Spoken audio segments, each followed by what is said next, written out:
పశ్చిమాసియాలో ఉద్రిక్త పరిస్థితుల నేపథ్యంలో కేంద్ర ప్రభుత్వం అప్రమత్తమైంది. ప్రధానమంత్రి నరేంద్ర మోదీ అధ్యక్షతన భద్రతా వ్యవహారాల కేబినెట్ కమిటీ కీలక సమావేశం నిర్వహించింది. సుమారు 3 గంటల పాటు కొనసాగిన ఈ సమావేశంలో పలు ముఖ్య నిర్ణయాలు తీసుకున్నారు. ప్రధానంగా పశ్చిమాసియాలో కొనసాగుతున్న యుద్ధ పరిస్థితుల ప్రభావంతో ముడి చమురు, గ్యాస్, పెట్రోలియం ఉత్పత్తుల లభ్యత, అలాగే విద్యుత్ రంగంపై పడే ప్రభావాన్ని సమగ్రంగా సమీక్షించారు. ప్రధాని నివాసంలో జరిగిన ఈ సమావేశానికి రక్షణ, విదేశాంగ, పెట్రోలియం, ఆర్థిక శాఖల మంత్రులతో పాటు పలువురు ఉన్నతాధికారులు హాజరయ్యారు. వ్యవసాయ, వాణిజ్య, ఐటీ, పౌర విమానయాన శాఖల ప్రతినిధులు కూడా పాల్గొన్నారు. దేశవ్యాప్తంగా ఇంధనం నిరంతరాయంగా అందుబాటులో ఉండేలా చర్యలు తీసుకోవాలని ప్రధాని మోదీ స్పష్టం చేశారు. సరఫరా వ్యవస్థలో ఎలాంటి అంతరాయాలు రాకుండా చూడాలని, రవాణా సమస్యలు తలెత్తకుండా ముందస్తు చర్యలు చేపట్టాలని అధికారులను ఆదేశించారు.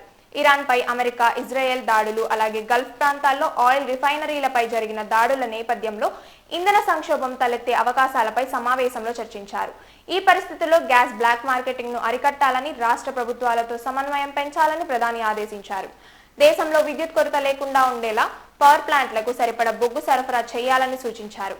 అదేవిధంగా కెమికల్స్, ఫార్మాసిటికల్స్, పెట్రోకెమికల్స్ దిగుమతులను ప్రత్యామ్నాయ మార్గాల ద్వారా సమకూర్చుకోవాలని, భారత ఎగుమతులకు కొత్త మార్కెట్లను అన్వేషించాలని ఈ సమావేశంలో నిర్ణయించారు. ప్రపంచవ్యాప్తంగా ప్రభావం చూపుతున్న ఈ సంక్షోభాన్ని సమర్థవంతంగా ఎదుర్కొనేందుకు అన్ని శాఖలు సమన్వయంతో పనిచేయాలని ప్రధాని మోదీ పిలుపునిచ్చారు.